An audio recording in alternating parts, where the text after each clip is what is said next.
প্রথম কথা মৌসুমি বায়ু নিয়ে বলা যাক। মৌসুমি বায়ু তো আজকেও আপনার পশ্চিমবঙ্গে আর অগ্রসর করেনি, যেখানে ছিল সেখানেই আছে। তবে আগামী 2-3 দিনে পশ্চিমবঙ্গের বাকি অঞ্চলগুলিতে দক্ষিণ পশ্চিম মৌসুমি বায়ুর অগ্রসর হওয়ার সম্ভাবনা আছে। আর একটা সিনপটিক সিচুয়েশনও ফেভারেবল আছে, সেটা হচ্ছে কি পশ্চিম মধ্য এবং তৎসংলগ্ন উত্তর পশ্চিম বঙ্গোপসাগরে একটা ঘূর্ণাবর্ত অবস্থা। সেই ঘূর্ণাবর্তটি ভূমিপৃষ্ঠ থেকে 0.9 কিলোমিটার থেকে শুরু করে 5.8 কিলোমিটার পর্যন্ত বিস্তৃত। এবং এই ঘূর্ণাবর্তটির যে অক্ষ, সেই অক্ষটি উচ্চতার সাথে সাথে দক্ষিণ পশ্চিম দিকে ঝোঁকার একটা টেন্ডেন্সি আছে। এটা খুব ভালো আর কি, মানে এটা ইন্ডিকেট করে যে আমাদের মৌসুমি বায়ুটা মোটামুটি এর যে স্ট্রেংথ, যেটা শক্তি, যেটা সেটা ঠিকঠাকই আছে আর কি। আর আমাদের মনে হয় যে আগামী 24 ঘন্টা বা 48 ঘন্টাতে ওই ঘূর্ণাবর্তটি সমুদ্রপৃষ্ঠতে একটি লো প্রেসার রূপ ধারণ করতে পারে। তবে এটা হচ্ছে আমার পার্সোনাল মতামত আর কি, কারণ গতকাল ঘূর্ণাবর্তটি ছিল 1.5 কিলোমিটার থেকে 5.8 কিলোমিটার পর্যন্ত। আজকে সেটা নিচের দিকে স্ট্রেচড হয়ে 0.9 কিলোমিটার এসেছে। তো সেই তারই কন্টিনিউয়েশনে আমরা আশা করছি যে হয়তো আগামী 24 ঘন্টাতে বা 48 ঘন্টাতে ওইটি সমুদ্রপৃষ্ঠতে একটি low pressure area, that is মানে নিম্নচাপ অঞ্চল রূপে দেখা যেতে পারে। হ্যাঁ, এবং সেক্ষেত্রে তার জন্য এলাকাতে আপনার বৃষ্টিপাত হওয়ার সম্ভাবনা। তো এই গেল আপনার মৌসুমি বায়ুর ব্যাপার এবং তার সংলগ্ন, তার সাথে আপনার অ্যাসোসিয়েটেড ওয়েদার। এবারে ডে টু ডে যে ওয়েদার ফোরকাস্টিং, তাতেও আপনার কথা হচ্ছে পশ্চিমবঙ্গের সব জেলাতেই প্রায় বৃষ্টিপাতের সম্ভাবনা প্রায় প্রতিদিন দেখা হচ্ছে। ফর এক্সাম্পল ধরুন, আজকে উত্তরবঙ্গের আপনার 5টি যে উত্তরের জেলা আছে, দার্জিলিং, কালিম্পং, জলপাইগুড়ি, আলিপুরদুয়ার এবং কালিম্পং, কোচবিহার, সেখানে আপনার অত্যন্ত ওয়াইড স্প্রেড রেনফল হওয়ার সম্ভাবনা আছে। এবং নর্থ বেঙ্গলের বাকি জেলাগুলিতে ফেয়ারলি ওয়াইড স্প্রেড হওয়ার সম্ভাবনা আছে।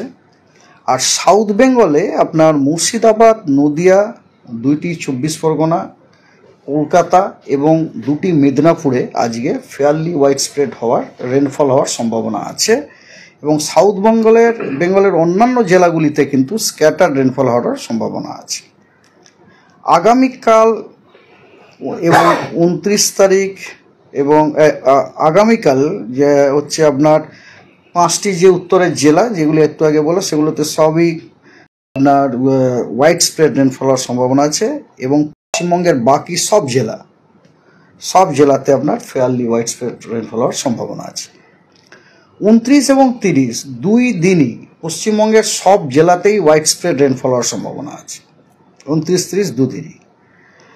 আর 1 জুলাই, 2 জুলাই, 3 জুলাইতে নর্থ বেঙ্গলের সব জেলাতে ওয়াইড স্প্রেড রেনফল হওয়ার সম্ভাবনা আছে। এবং সাউথ বেঙ্গলে বীরভূম, মুর্শিদাবাদ, নদিয়া এবং নর্থ 24 পরগনাতে আপনার ওয়াইড স্প্রেড রেনফল হওয়ার সম্ভাবনা আছে।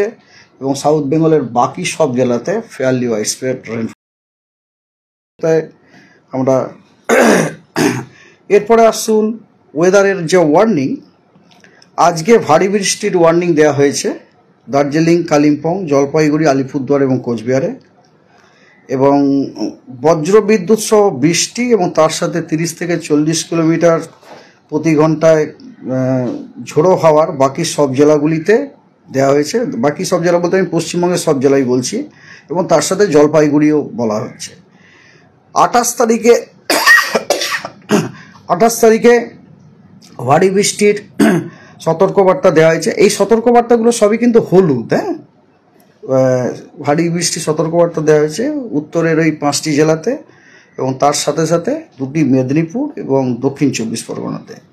এবং দক্ষিণবঙ্গের সব জেলাতে বজ্রবিদ্যুৎ সহ বৃষ্টি, তার সাথে 30 থেকে 40 কিলোমিটার গতিবেগে প্রি মনসুন থান্ডারস্টর্ম হওয়ার সম্ভাবনা আছে। 29 তারিখে ভারী বৃষ্টির সতর্কবার্তা দেওয়া হয়েছে জলপাইগুড়ি, আলিপুরদুয়ার, কোচবিহার। তো দক্ষিণ এবং উত্তর দিনাজপুরে, পুরুলিয়া, পূর্ব এবং পশ্চিম বর্ধমান, হুগলি, পূর্ব এবং পশ্চিম মেদিনীপুর, ঝাড়গ্রাম এবং দক্ষিণ 24 পরগনাতে ভারী বৃষ্টির সতর্কবার্তা দেওয়া হয়েছে হলুদ। আর 30 তারিখে উত্তরবঙ্গের সব জেলাতেই ভারী বৃষ্টি দেওয়া হয়েছে এবং দক্ষিণবঙ্গে বীরভূম, মুর্শিদাবাদ এবং নদিয়াতে ভারী বৃষ্টির সম্ভাবনা দেওয়া হয়েছে। 1 তারিখে উত্তরবঙ্গের সব জেলাতে খালি ভারী বৃষ্টির সম্ভাবনা দেওয়া হয়েছে, কিন্তু দক্ষিণবঙ্গে কোনো সতর্কবার্তা নেই।